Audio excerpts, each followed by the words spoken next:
do you know when to stop doing the breathing and to just surrender?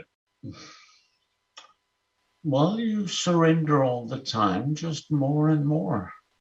Yeah, it's sort of like at one point it becomes so intense, it fills you up and takes over, then you let go.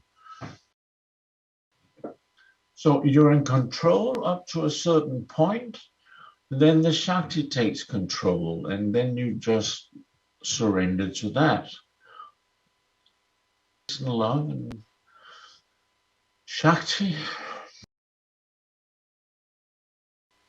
You've been there, you know what I'm talking about. Well, then you have experienced what I would call super joy. And beyond that, there's the pure ananda, bliss, which is silent, unmanifest, non-ecstatic, pure being. And before that, you have this intense joy where they're still at Darius enjoying it.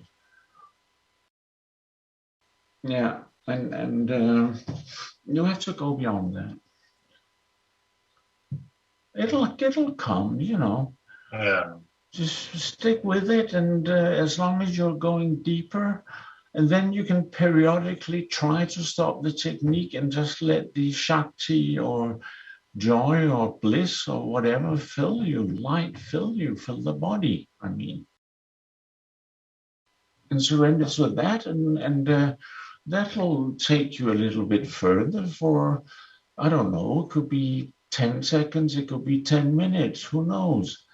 And then when that sort of stops, you begin the technique again and hopefully go further.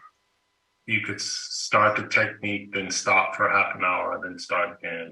Well, if you during that half hour sit as one with it,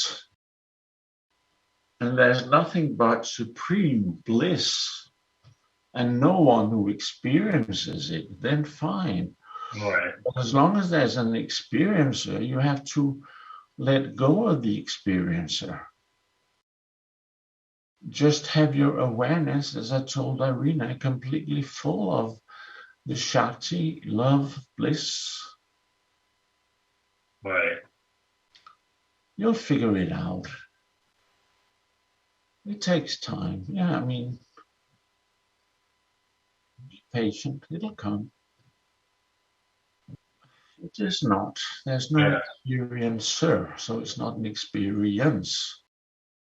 It's just oneness with absolute pure awareness, being, it, whatever you want to call it.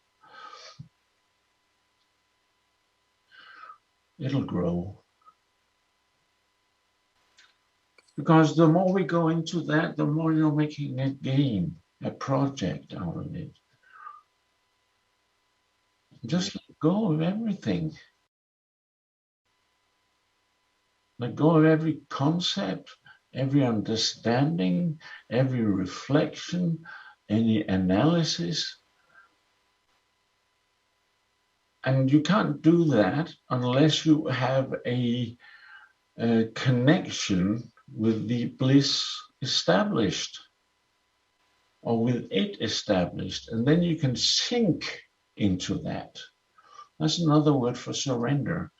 To letting go of Darius and sinking in to that which is no thing except it is pure bliss and pure unmanifest being.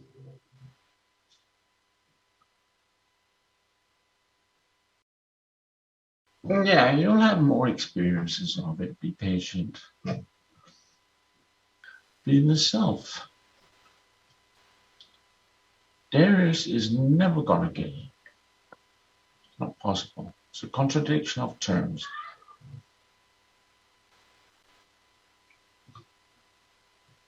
If you want to get enlightened, Darius has to get out of the way.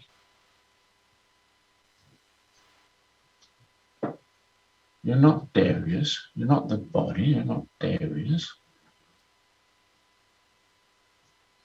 I've said that 100 times. You know that.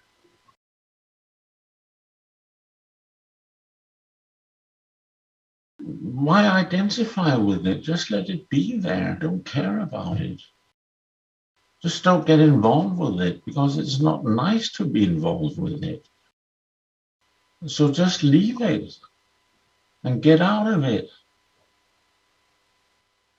And you can do sessions where you work on it, and when the session's over, just get out of it.